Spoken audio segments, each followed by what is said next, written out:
rong bol tora chanda phwa tu lel ping moi ral te Christian chalai zong zuk te u rong bol tora chanda min ni in rong bol na lem chwa purin sual te chein ong lu su thutak ban bul in swa Krista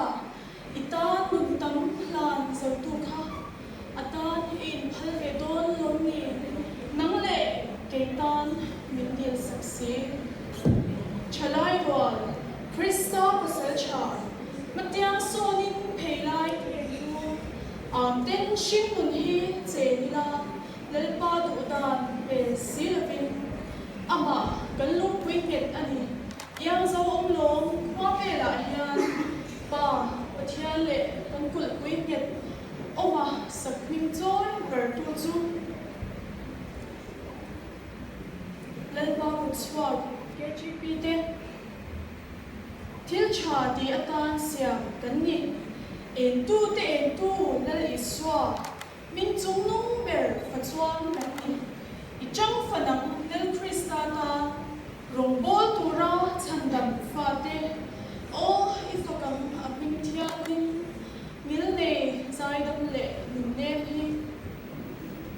Bible hi shwai tu ber di se omoi din re kan te te hi lal pa faknan mang fo ila thil cha di an siam kan ni si wai la ka fili KGP rem na palai ta thok tu te u akut swat tin rem zingan choi moi ta kin in ma u mangai pathian an sia aming faka fakzai nun tam kan no nei ve theina chu afam ta si akut swat lu shin pa zong te mar tar po wang Krista hanin Christian chalai bol kan ni e ama fakin Isaiah u nun tam kan lo nei ve theina nun tam nei tun taia changmo ifa te min ti eng turin